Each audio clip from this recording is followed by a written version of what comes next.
What's going on, gamers? Nameless here, and today I'm going to be doing a review on DragonBall Xenoverse. Now, it's been a little while since I've done a review. I've been off doing playing other games and doing other playthroughs on different games and stuff like that. But so this is coming out maybe like a month too late after DragonBall Xenoverse. Plus, I started to feel like putting out a review after a week or two, you don't really experience the whole game all too much. So here we go anyways. First of all, I just want to say I might be a little biased in rating this game only because I have been watching Dragon Ball Z and the Dragon Ball series since the very early 90s, which is basically when Dragon Ball Z came out. But I will still give you guys the best review that I can on this game. I have loved the Dragon Ball series and I've been a fan for many years. Now, honestly, the last Dragon Ball game I played was on the PS1, and I actually had to go out and buy a modification for it because it was in Japanese only. And if anybody knows about PlayStation 1s back then, they only played English games in the United States, so you had to buy the modification for the Japanese games.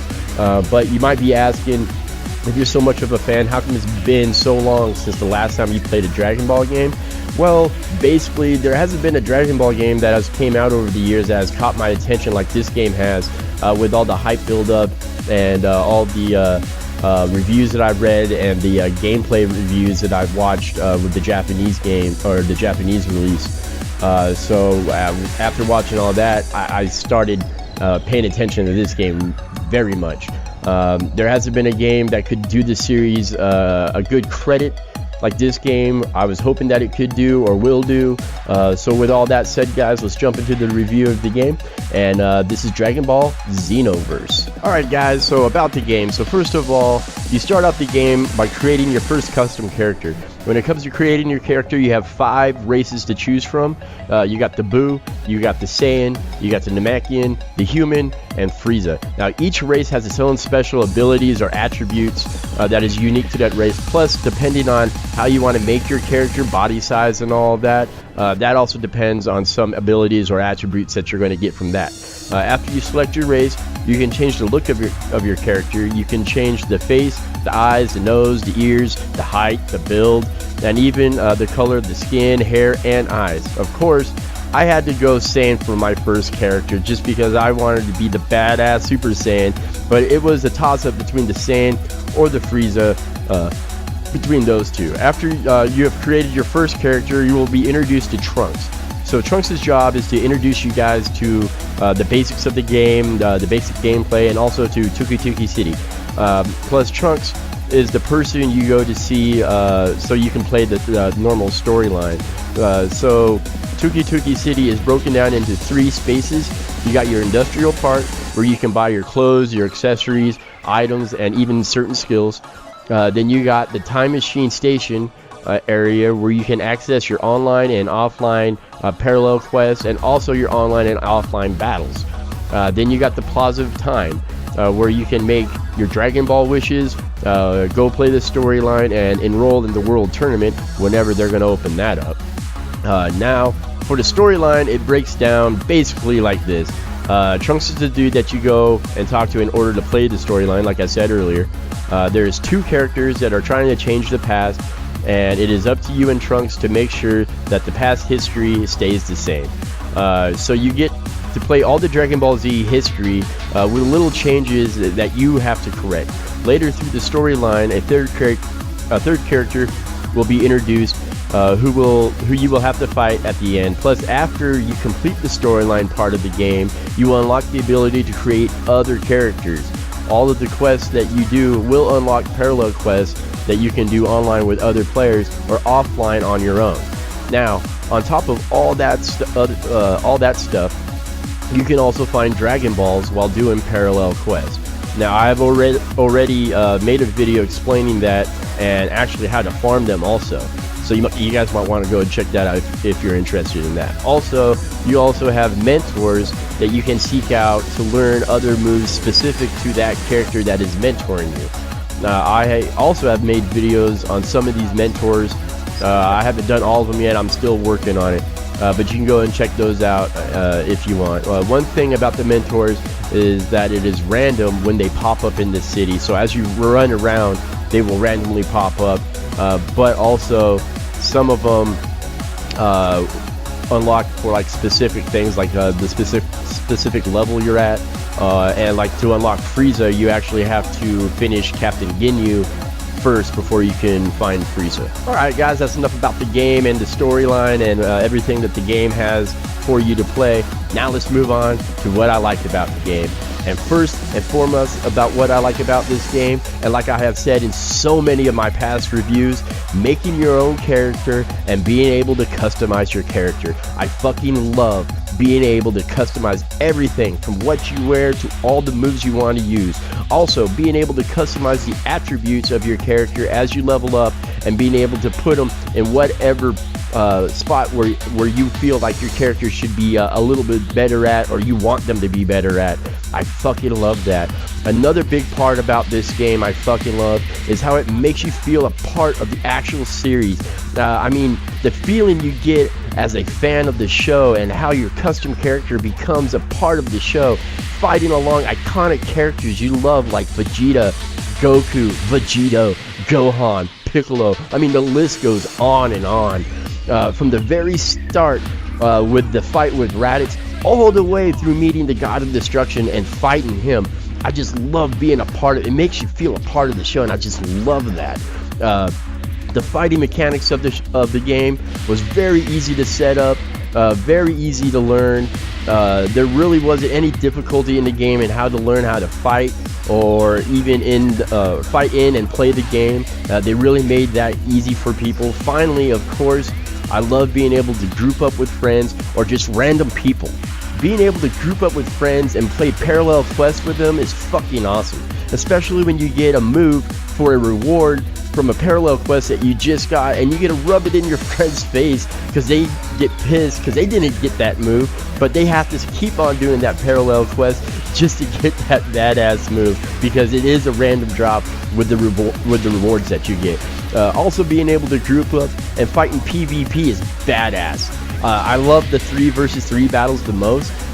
If you do the 3 versus 3, just remember to watch your friend's health bar as well, just in case you need to toss in an all energy or an all health capsule for everybody, or to even break away and help them, break away from whoever you're fighting with and to help them in their fight.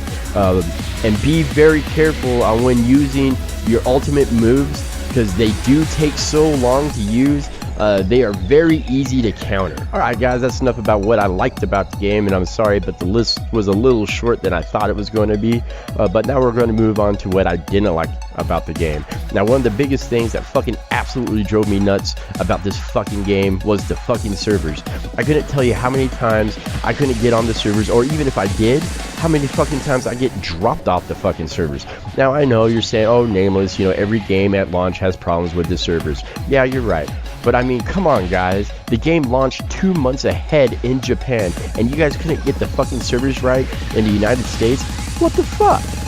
I play on the PS4, and I heard that they were a little bit better on the Xbox One, but not by too much. Plus, they have sent out a patch that they say fixed the problem, but at times I still get dropped, or I get this fucking message that says the servers are full. And again, I say, what the fuck? But guys, don't worry, you can still invite friends to play parallel quests with you, even if the servers are not working or full, or whatever the fuck it is at the time. The next thing I couldn't come to understand was, why wasn't this game an open world? I mean, shit, this is supposed to be the next generation of gaming with the PS4 and the Xbox One, but I fucking feel like I'm still playing the PS3 or the 360. This game would have been so much cooler if they would have made it an open world game. So again, I say, what the fuck?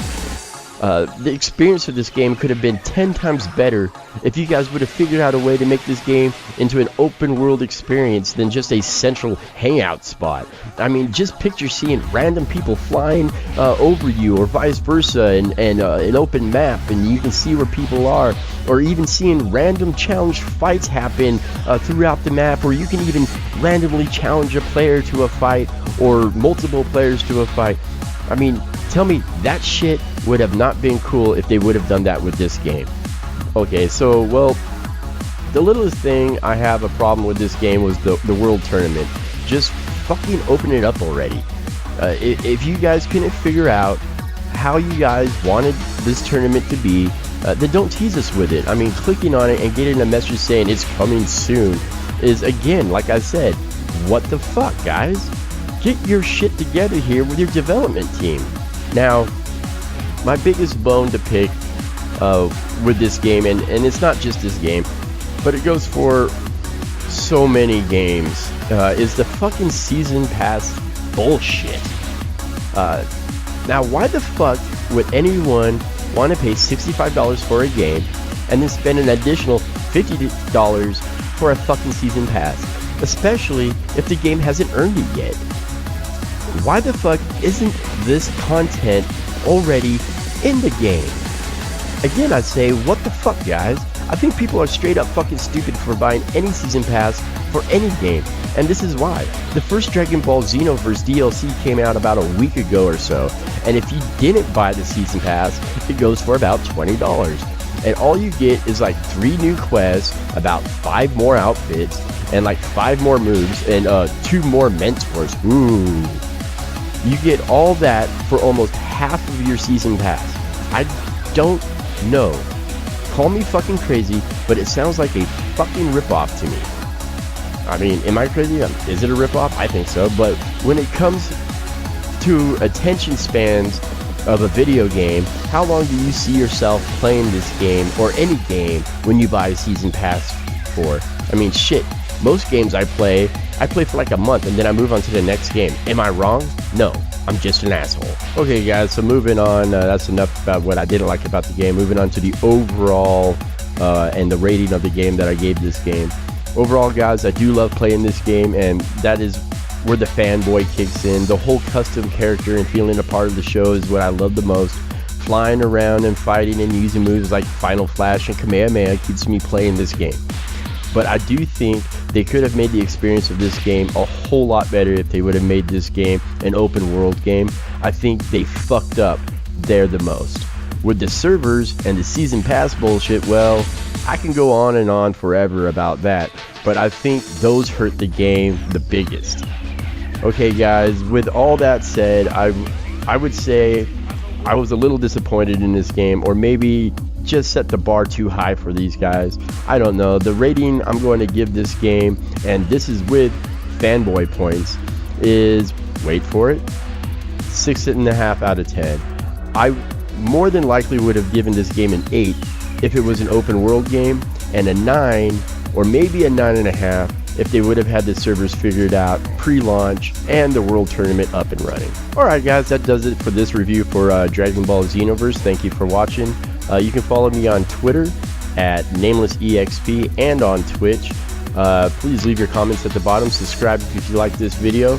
Other than that, guys, thank you for watching. I'm Nameless. This is my experience. And remember, guys, keep those controllers charged. Peace.